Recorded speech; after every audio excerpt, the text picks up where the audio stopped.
How many gods will I have to kill today? Everyone knows Sentry is one of the most powerful beings in Marvel. A man so terrifying and strong that even gods don't know how to handle him. But did you know that he's actually gone toe-to-toe with them? Even facing Thor himself.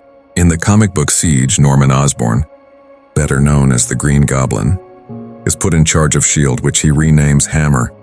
You see, after the alien Skrulls infiltrated Earth, their queen was leading the invasion. So the heroes tried to stop them. But it was Norman Osborn who delivered the final kill shot. And because every news network was broadcasting it live, the world began praising him as Earth's savior, a man who gets things done. Furious at Tony Stark, the government decided to replace him with Osborn. Wasting no time, Norman formed the Dark Avengers, a team made up of murderers and criminals disguised as heroes. You had Venom posing as Spider-Man, Bullseye pretending to be Hawkeye, Daken playing Wolverine, and even Sentry.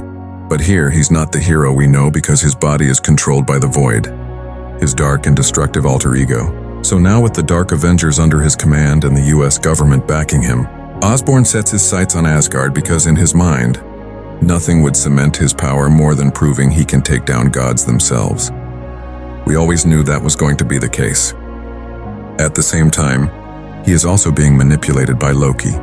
And at this point in Marvel's history, Asgard isn't even in its own realm, since Thor rebuilt it on Earth after it was destroyed in Ragnarok.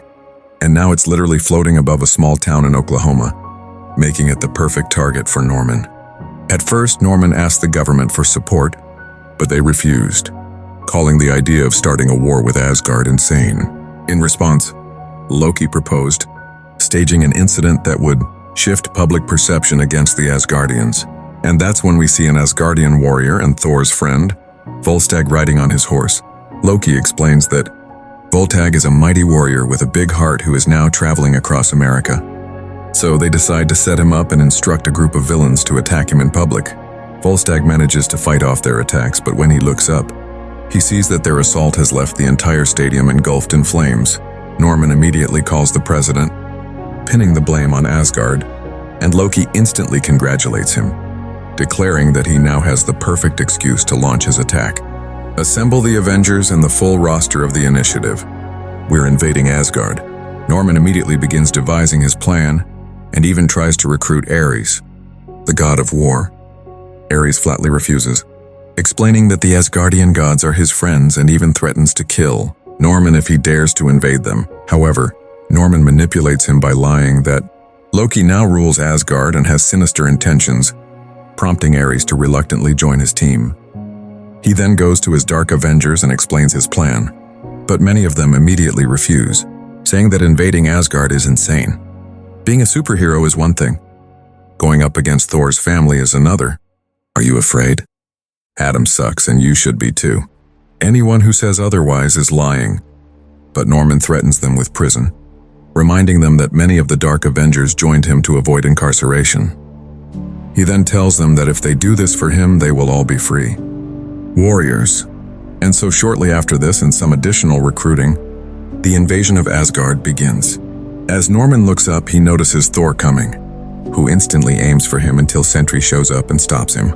As Thor tries to get up, Norman quickly tells everyone to hit him with everything they have. But even as they attack, Thor still manages to keep up, simply asking how they dare invade his home. At the same time, we see that all of this is being broadcast live. And that's when we see Captain America watching what's happening. Ares, explain yourself, god of war. As Ares continues fighting, Heimdall appears and reveals that he's been manipulated and deceived by Osborn. He urges Ares to look around at the destruction he's caused to his own friends. And as Ares does, he quickly realizes the grave mistake he's made. At the same time, Thor lies bloody and beaten, unable to rise as Osborn declares him under arrest. But suddenly a rocket slams into Osborn and his men, blasting them away as Maria Hill, agent of S.H.I.E.L.D., arrives to the rescue. And that's when we learn that she's been tending to Tony Stark, who's still recovering from his injuries after battling Osborn in an older suit weeks ago.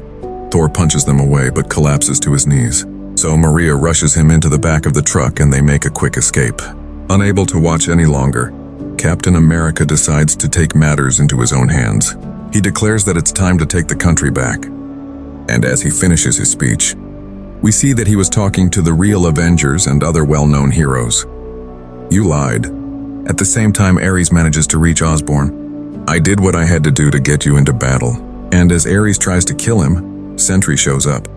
Ares tries to get up and tell Sentry that he thought they were friends. But Sentry, completely taken over by the void, doesn't even respond. Ares tries to fight back but is unable to do anything.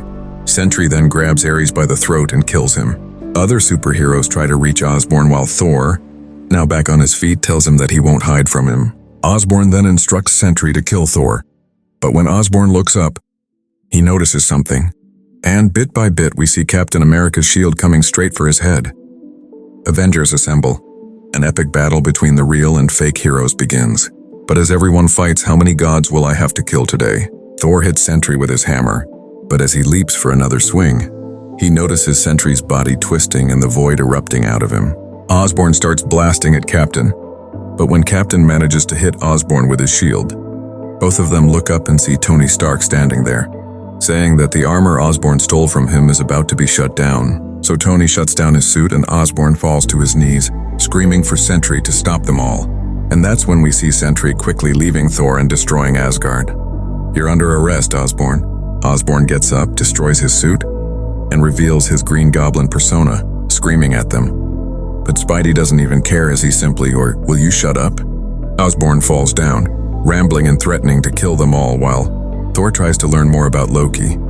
But Osborn interrupts him again, telling them to look up and declaring that they're all dead now, because with one swing, the void knocks away all the heroes. As Loki watches, he tries to speak to his father, admitting that he knows he screwed up and that he never realized how strong the void could become. To give everyone a chance against him, he uses the Stones of Norn, which greatly enhance everyone's powers. Every hero launches an attack on the void, who tells them they aren't fighting fair. Loki seizes the moment and moves in close, but the void unleashes his power, blasting everyone back. As Thor watches, Loki looks at him, says that he's sorry, and dies. While the heroes try to stop the void, Captain tracks down Osborn and asks him what they can do to stop him. But Osborn tells him that there's nothing they can do. But that's when Tony tells everyone that he has a plan, as he instructs everyone to evacuate from the helicarrier flying above, saying he's turning it into a bullet. The explosion distracts Captain, giving Osborn a chance to run, but Volstagg stops him. As the dust settles, Thor and Iron Man turn toward the blast site and see Sentry, now simply Bob, lying there. Did I do this? Yes, Bob, would you please kill me? Thor tells him they won't, but Bob, with tears in his eyes, begs them. As Thor reminds him he'll still answer for his crimes, Bob is suddenly overtaken by the void once more and unleashes a devastating blast.